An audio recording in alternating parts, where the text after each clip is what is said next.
umva ukuri ariko noneho ukuri twerekejeho ni ukuri ko kumenya Imana. Uzi izina ryawe, uzi abakubyaye, uzi igihugu cyawe, uzi ubwoko bwawe, uzi idini ryanyu, uzi ibyo wize, uzi ibyo ushobora, uzi abana bawe, bityo n'abavandimwe bawe, ariko none igihe kirageze umenya Imana. Ibyo byose bwabimenye ariko nta bugingo burimo.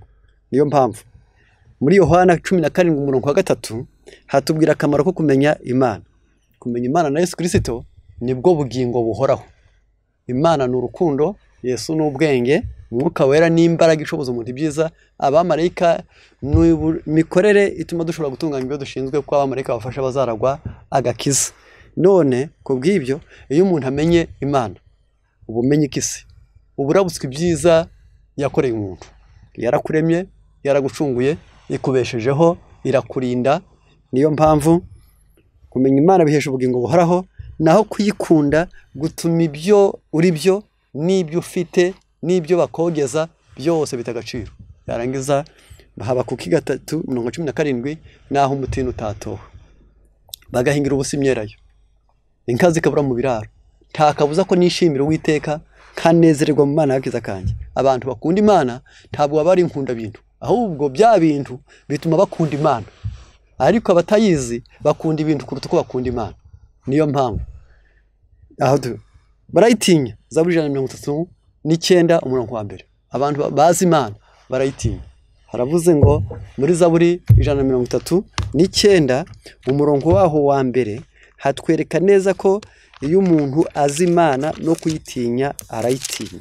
Iyo ubonye ko abantu bapfuye kwirira ngo Uwiteka 139 haranze ngo Uwiteka warandondoye biramenya, uzi imyicarire yanjye n'imihagurukire yanjye, umenyera kuri ibyo nibwira, ugirondora imigendere yanjye n'imiryamire, uzira inzira zanjye zose, kuko ijambo ritaraba mu rurimi rwanjye ubu maze kurimenya rwose. Uwiteka ungose inyuma n'imbere, unkizaho ukuboko kwawe. Kumenya ibikomeye bityo ni igitangaza kinanira. Uyu muntu we yaricara avuga ati iyi Imana yaremye amaso, Imana ikarema amavi, Imana ikarema amaguru, igashyiraho amano, igashyiraho ibirenge, igashyiraho intoke, igashyiraho umutima, igashyiraho umwijima, yarangiza igashyiraho amaramanto manini. Aravuga ati ni ukuri iyi Imana izi nuko niyo nicaye irabizi, niyo mpaguruka irabizi, ndyamira irabizi, ngenda irabizi, ntakihishwa. Umuntu wese uzi Imana arayitinya.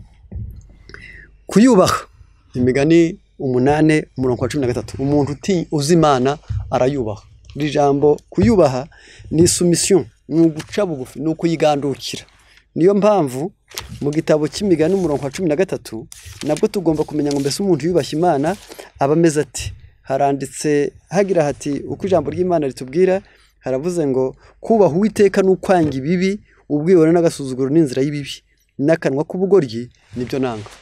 Iyo umuntu amaze kumenya Imana arayitinya, arayikunda kandi akanayubaha. Ni Imigani 8:13 noneho akagambirira no kuyikorera. Zaburi 116:12 ibyiza Uwiteka yangiriye ndabimwitura iki?